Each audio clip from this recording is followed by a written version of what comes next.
A unique classroom is literally growing beneath the waves off the coast of Southwest Florida. A classroom of fun and recreation, as well as for education. Welcome to the first dispatch from Kimberly's Reef.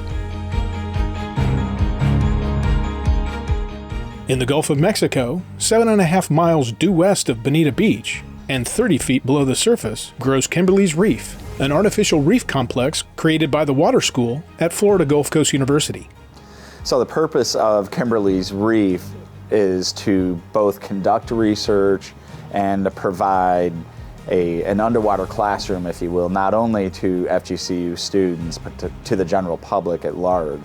It'll also be a dive venue for our local dive shops, tourists, ecotourism, and things like that as well, and fishing guides who want to catch fish out there. The coastal waters of Southwest Florida are a natural resource that supports recreational and commercial fisheries, urban development, and travel and tourism.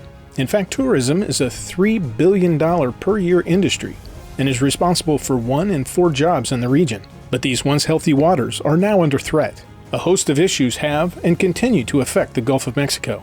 Potential oil spills, polluted discharges from the Caloosahatchee River, devastating winds and waves from hurricanes, toxic blooms from red tide, and cyanobacteria, or blue-green algae.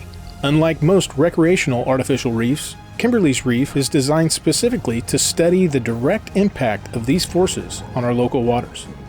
And it's basically a series of these big box culverts that are about 10 feet by 5 feet by 7 feet, and they each weigh about 20,000 pounds. 18 of these culverts will be laid out into 6 villages, spaced 150 feet apart, facing in different directions.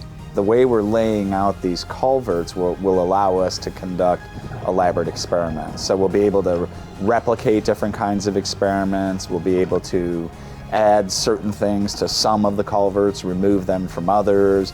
And so you increase the diversity of life that's out there. That increases the complexity, so you can really see how the biology responds to the changing water conditions. We want to have divers in the water to see what fishes are coming around to check it out, who's passing through versus who is now becoming a resident. You know, it's brand new real estate, so who's moving in.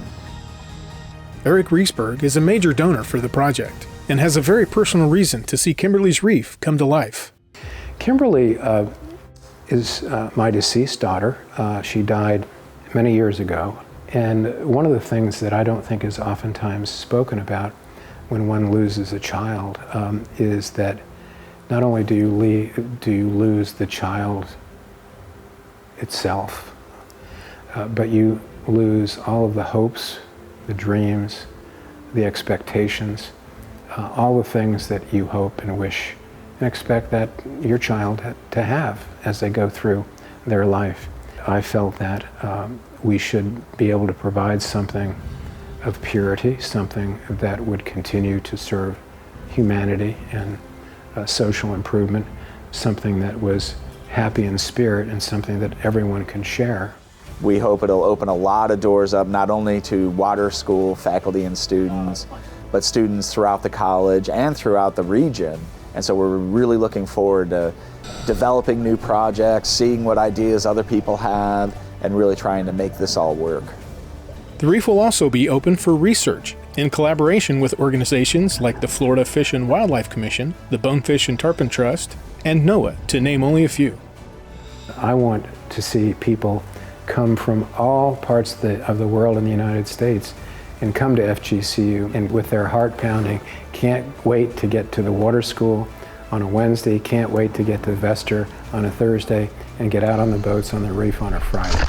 And get their feet wet, literally and figuratively, and be able to see the growth of sponges, be able to see the growth of certain reef fish and populations, and at the same time doing good things for humanity and cleaning our environment, because regardless of where you come from and who you are and what your job has been, I can't think of anybody who isn't really interested in having a cleaner environment, and I think that this will help do that.